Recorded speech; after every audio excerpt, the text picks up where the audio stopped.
Hello po sa inyo, ako po si Ed and welcome to my channel, Ed Speaks. Bago tayo mag-start, please do like, share, and subscribe at buhayin po natin ang algorithm ng aking channel. Kung meron po kayong comments, please do write your comments down below. Ang pag-uusapan po natin ngayon regarding sa pagsasalita ng mga foreign investors doon sa amendment ng economic provisions ng ating konstitusyon. Alam po ninyo, siyempre, yung boses po nila, kung ano man yung nasa isip at damdamin nila, yun ang pinakamahalaga dun eh. Kasi sila yung maglalaglag ng investment eh. The rest, siyempre worth hearing din, pero mostly theories yung sinasabi nila, iba pa rin siyempre yung damdamin ng kung sino talaga yung maglalaglag ng investment, mag-risk ng kanilang pera para ipuhunan nang sa ganun kumita ang bansa natin. Ganun din sila. Okay? So, ito po yung sa hearing, pakinggan po natin kung ano po ang kanilang sinabi. Foreign investors and Filipino businessmen tell a Philippine Senate panel that economic provisions in the 1987 Constitution make it difficult to invest in the country. They also admit the ongoing feud between senators and congressmen over charter change is beginning to worry foreign investors. Sherian Torres reports. Foreign investors confirm many of them are having a hard time investing in the Philippines due to the restrictive economic provisions of the 1987 Constitution. During Monday's discussion of resolution of both houses number 6, which aims to relax the charter's economic provisions, the Joint Foreign Chamber says many refuse to invest in the Philippines due to the restrictions. From 100% investments in Southeast Asia, only 4% come to the Philippines. And we need to work together to increase this number. And everyone that needs to contribute. The European Chamber from one side to attract, but also a country to accept and welcome foreign investment. We are of the opinion that the removal of economic restrictions would facilitate increased foreign direct investment in sectors where such investment is currently restricted. Both the legislature and or the executive can quickly adjust to changing business conditions and the international environment. But there are bigger factors why many foreign investors shy away from the Philippines. Their complaints are really more the bureaucracy, corruption, and the red tape. Maybe just as an example, for the foreign investors you talk to in renewable energy, it's been reduced already, but it still takes 167 signatures for a project to get approved. The recent political drama about a proposed People's Initiative is also giving them jitters. We got some calls from some of our members following the news and the political debate about how this might unfold or in which direction it could actually move further. So there is some uncertainty out there. Okay, so yun po narinig po natin, meron silang tatlong sinabi dyan mahalagang bagay. Una, yung sa restrictive economic provisions ng ating konstitusyon. Pangalawa, yung pong bureaucratic red tapes, yung ease of doing business, problema po yun. And then yung pangatlo, yung nagkakaroon sila ng sa People's Initiative, nagkakaroon sila ng doubts, nagkakaroon sila ng uncertainty. No? Okay, unahin po natin discuss muna yung tungkol sa uncertainty sa People's Initiative. Yung People's Initiative po, wala na po yun. Kumbaga, naka-freeze na nga po yun eh. Stop na siya, tigil na siya. Hindi siya pinapausad ng COMELEC. No? Naka-steady lang siya doon. Hindi na po yun ang totoong ang totoong nagbibigay na uncertainty. Ang totoong nagbibigay po ng uncertainty ngayon, yung pong suggestion na secession ng Mindanao. Yun ang tunay na nagbibigay ng uncertainty. Kasi, di ba, hindi mo sigurado, baka pag nag-invest ka, tapos biglang magsisisid sila, magkakagulo, gera yun, hindi malulugi yung investment mo, hindi kikita. No, so, yun ang problema. No? Natatakot yung mga investor. Tapos nagkakaroon pa ng mga bomb threats na yan, na hindi rin nakakatulong yan eh. No? Eh kung bakit may mga ganyan, siguro tanungin natin yung best friend ni PRRD, no? Si Xi Jinping. Dati, ang may motibo para i-hamper yung growth economy natin, yung US. No? Yung panahon ni Apo Lakay, hindi talaga tayo pinapaalagwa kasi kailangan makontrol nila tayo eh. Para yung presence nila, military presence nila dito sa Asia-Pacific region. Para magkaroon sila ng edge, no? Pag kontrolado nila yung economy natin, kontrolado rin nila yung defense. Siyempre, pag kailangan natin ng defense, sa kanila tahingin ng tulong. So, ganun yung nangyayari doon. Ngayon, baliktad na. Hindi na yung US. Ang US ngayon ang tumutulong sa atin. no, nagpapalakas sa atin. Kasi na-realize nila, hindi nila kayang pulisin ang buong mundo. Kailangan bawat region, meron silang alay na malakas na kayang depensahan yung sarili nila para hindi 100% nakaasa sa kanila. Kasi hindi nila kakayanin talaga yun. So yun, tinutulungan nila tayo ngayon. Kasama yung ibang allies, no, yung Japan, South Korea, ibang Western countries, EU countries. So ayun, hindi, kaya yung mga threats na yan, no, design yan para takutin ng investor, para siyempre, alam nyo na, hindi ma-dominate ng West. Kasi yung nangyari nun, yung Western investors, nasara yung pinto sa kanila yung panahon ni Duterte. No? Ang binuksan ni Duterte yung ekonomiya natin doon sa mga Chinese. Kaya kung mapapansin nyo ngayon, sa Pasay, lahat ng mga buildings dyan, no, ng mga residential buildings, halos puro lahat Chinese. No? Kasi yung ibaba may mga Chinese restaurants. Kasi nga, pumasok dito. Dati Chinatown lang, ngayon China City na yata yun. O, ewan ko, di ba? Ang dami-dami na nila dito. So, yun. And the next, i-discuss natin yung yung sinasabi nilang tungkol sa mga red tape, bureaucracy, no? Sinight nga ni doon nung presidente ng BDO Capital na 120 plus ang kailangan pirma na ma-secure para magkapag-operate ka ng renewable energy business. Ang dami nun, 120 plus. Dati nga daw 250 plus yun. Nabawasan pa pala. No? So, yun, imbis na mahirapan mag-business yung mga foreign investors, kailangan maging madali para sa kanila eh. Diba? So, ayun, pero tinutugunan na yun ng pamahalaan natin. Ngayon, ginagawa na ng paraan yun. Inaayos na.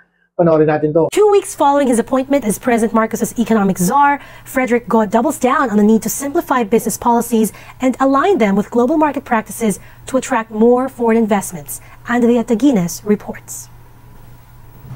Tasked with bringing in more foreign investments to the Philippines, Special Assistant to the President for Investment and Economic Affairs, Frederick Go, is working on simplifying business regulations to make it easier for investors to set up shop in the country.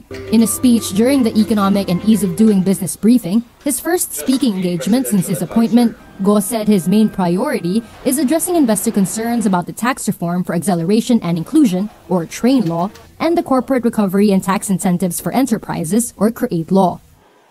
Both laws have generated serious concerns from foreign direct investors, particularly exporters. So we are working with Congress and the Senate to bring back certainty in our laws, providing confidence to investors of predictability and firm implementation of policies that protect their investments.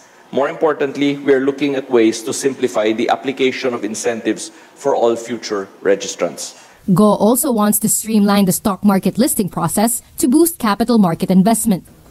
Despite his supersized portfolio, Go said Congress also has a role to play in improving ease of doing business in the country, particularly in terms of repealing old laws that have become obsolete or may even be in conflict with ongoing reform. There should be a day when everybody's just looking at old laws and seeing what are obsolete or archaic or irrelevant. And, it burdens the public. It burdens enterprise, right? Too many regulations. Because sometimes everybody's confused which one are we supposed to follow because they overlap or they conflict. The Anti-Red Tape Authority, for its part, said it fully supports Go's plan. Yes, of course, and we are working closely with him, and you see him act decisively on any issue. If there's a need to revise certain regulation, then that's what we're doing with ARTA and the Office of Secretary Go. Meanwhile, during the same briefing, the country's biggest business group said it's open to amending certain economic provisions in the 1987 Constitution to entice more foreign investors to come in. We in the business sector is really very particular on these foreign investors because we want to invite them.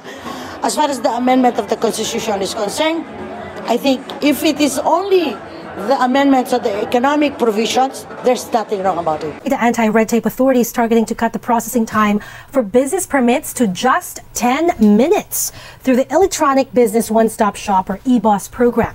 These permits typically take an hour to complete. Or to add, 6 years since the law was enacted, only 19 local government units, most of them in Metro Manila, have fully streamlined and automated their processes. So ayan, okay. So sinabi dyan, binanggit yung TRAIN law, yung CREATE law. Yung mga batas na yan, may kinalaman yan sa businesses, lalo na sa export business. No? aside from that, binanggit din yan yung pangangailangan niya, yung mga lumang batas na. Baka, di ba, iconic na yung mga batas na yan na kailangan ng palitan sa konstitusyon. No? The Constitution. Iba pa yung ginagamit nila yung technology para mabilis yung transactions, mga business transactions. Pag magsisecure ka ng business permit, may technology na, no? Para at the same time, mawala din yung corruption. Kasi hanggat merong interaction yung mga tao, ang tendency nagkakaroon ng corruption. Alam niyo na yung old system na padulas, palagay-palagay. Mga ganun. Yun, wala na ngayon yun, yung mga tongpas hanggat maaari, tinatanggal nila yun. No? Ayun. So, ito yung pinakahuli. Ito yung pinaka-importante.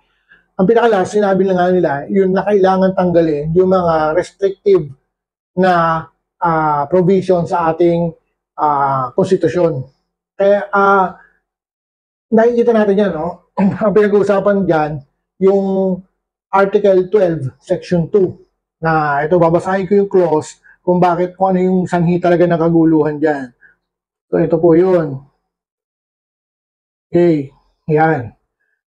The state may directly undertake such activities or it may enter into co-production, joint venture, or production sharing agreements with Filipino citizens or corporations or associations at least 60% of whose capital is owned by such citizens. Now, yan po yung clause na yan. Ang sinasabi po dyan, kung ikaw foreign investor ka, hanggang 40% lang yung pwede mong ilagak o pwede mong ilagay doon sa business. The rest should be owned by Filipino citizens. Yung 60%. No? So, 60-40 lagi ang sharing. Paano kung ganito? Halimbawa, ako may-ari ng Sony. No? Tapos, gusto kong maglagay ng business din sa Pilipinas. 40% lang yung sa akin. Eh, di wala akong control sa sarili kong corporation. Di ba? Ang magmamanage, ang may control, yung Filipinos. Whereas, ako yung may-ari, ako yung gumawa ng pangalan ng kumpanya. Di bakit ko i-entrust yung pinaghirapan kong pangalan ng kumpanya sa, di ba, sa ibang layo o sa ibang tao, for that matter. Di ba? So, it's unfair talaga. So, hindi talaga maganda yon. Okay? So, syempre, kasi nga ganun nangyayari, kaya yung mga investors hindi attracted. Hindi sila na-attract dun. Di ba? Kasi nga naman, walang papayag kasi na ganun, na investor, maglalaglag ka ng pera mo, tapos ang may control, magpatako ng negosyo ibang tao. Walang ganun. Walang papayag ng ganun. Ano kasi yan yan yung habang ginagawa nila yung batas, ang nasa isip nila, Filipino first, Filipino only. Yung principle na yun, nationalist principle na yun, which is sa globalization, kaya nga sinabi ni PBBM na yung 1987 Constitution ay hindi yan dinisenyo para sa globalization, hindi siya akma dun. Okay? So, yun. And then, sige, ayun na nga yung nangyari, no? May problema na nga. Ang tinutukoy dyan, para mabigyan nila ng solusyon yun. No? Para mabigyan nila ng solusyon kasi gusto nila buksan yung ekonomiya totally. No? Sinasabi nga nila, may 100% na ngayon na bukas ang economy. Pero ang totoo nun, hindi pa ganun as of now. No? Ito yung tatlong batas na supposedly magbubukas sana sa ekonomiya natin na pinasa ng mga senador. Yung PSA, Public Service Act, yung Trade Liberalization Act, and then yung huli, Foreign Investment Act. Yung tatlong batas na yon. No, yung tatlong batas po na yon, supposedly nga, bubuksan niya ng 100% yung economy natin, pero nagkaroon ng problema. No? Meron pong dalawang kaso na nagko-question, nagpe-petition sa constitutionality, no, nung Public Service Act. No? Hindi ko masyadong, ang pagkakaintindi ko doon tungkol yung sa definition definition ng utilities sa service kasi yung transfer, no? So, hindi ko na lang nalaliwan. Basta tungkol doon yun. Ano yung solusyon? No? Okay, para malaman natin kung tungkol saan yung dalawang sinasabi kong dalawang kaso na yan, panoorin natin to. I will confine myself specifically to the issue of public utilities. I would say that, as you mentioned, as the chairman and has repeatedly mentioned, uncertainty is something that is worth considering. And I think that's also mentioned by the Joint Foreign Chambers. Now, it cannot be denied that there are two pending Supreme Court petitions challenging the constitutionality of the Public Service Act. So yun, yung sinabi niya na yun, ang may pinropose na solution diyan si Justice Carpio, no? Kung ano yung solution na yun, kung consider ba na moot and academic yung dalawang kaso na yun. Ito yung solusyon ni Justice Carpio. Panoorin natin to. Would the passage of this resolution make the pending cases in the Supreme Court moot and academic? Thank you. Thank you, Justice. sir. Thank you. Yes, I'm in favor of the amendment to that we include in the economic provisions the phrase unless otherwise provided by law. But I would like to add subject to reciprocity, just like in the PSA, amended PSA. So yan, malinaw yung sinabi niya dyan, no? Na siya, nag-agree siya dun sa paglalagay nung phrase na unless otherwise provided for by law. Yan din yung nasa RBH 6, no? Kasi pag ganito po yan, no? yung konstitusyon natin, dapat siya yung saligang batas basis foundation, kaya nga saligang batas Lahat ng batas na gagawin ng Senado, Kongreso, dapat nakaayon doon sa saligang batas. Pag hindi siya nakaayon doon, it will be declared unconstitutional. Ibig sabihin, against the law pa rin. So yung batas na yon null and void. No? Ngayon, para magkasundo yung saligang batas, yung konstitusyon, at saka yung ginawang batas, yung tatlong acts na yon.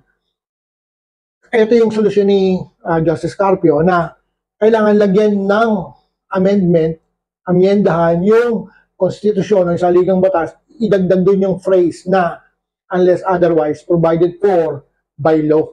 Yun yung nasa RBH 6. So kung yun ang nasa RBH 6 na yun din naman yung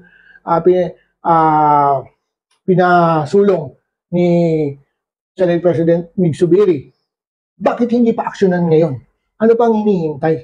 Diba? Wala na pong hinihintay kumbaga na-establish na natin, kailangan maamyendahan yung konstitusyon Yun lang naman yan yun lang yung tungkol dyan The rest, yung mga ibang root causes na sinasabi, pampagulo na lang yun Hindi na trabaho nila yon. Trabaho na yon ng administration ang dapat umayos doon. Ang pinag-uusapan nila dyan, yung tungkol sa yung mga legal matters, yung judicial legal matters, yun ang pinag-uusapan nila dyan. Na ngayon, na-establish na, dahil nga yun ang solusyon Di ba? Maaayos na through doon sa simple phrase na yon. So dapat ayusin nila lang, huwag nila patagalin meron pa yata silang gustong gawin. Hindi ko alam kung magkakarapan pa sila o whatever. Ang pinag-usapan dyan hanggang March, end of March. Di ba? Yun yung initial nilang usapan Bago mag-Holy Week break, tapos na yan ng Senado. Which is, dapat talaga ganun. Kasi ang haba pa yan, magpiplibisito pa yan, hindi naman porket na-aprobahan na, tapos na kagad yan, hindi ganun yan. Magpiplibisito pa yan. So, pag-uusapan pa rin yan ng parehong house. So, dapat ayusin nila yan. Kung hindi, magagalit sa kanila ang taong bayan. Magagalit sa Senado. Kasi, ngayon, meron na po mga rumors na mga nagsusulong ng abolish Senate. Malamang, doon po mauuwi yan. Pag hindi nyo po natapos yan ng Marso, hindi nyo po mahali sa taong bayan pag nagalit Kasi, 40 years, ilang dekada na tinulugan nyo yung mga tao na yung business. Diba? Susulong yung yung kanilang kabuhayan, uunlad, hindi. Kayo yung nagiging sanhi ng paghihirap.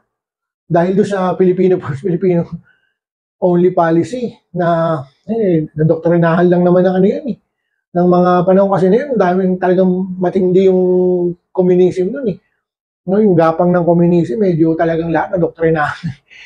So, ayun. Okay, nandito na lang po tayo. Maraming salamat po. Ulit po, please do like, share, and subscribe. Ganahin po natin yung algorithm ng YouTube ng channel ko. Thank you po. Bye.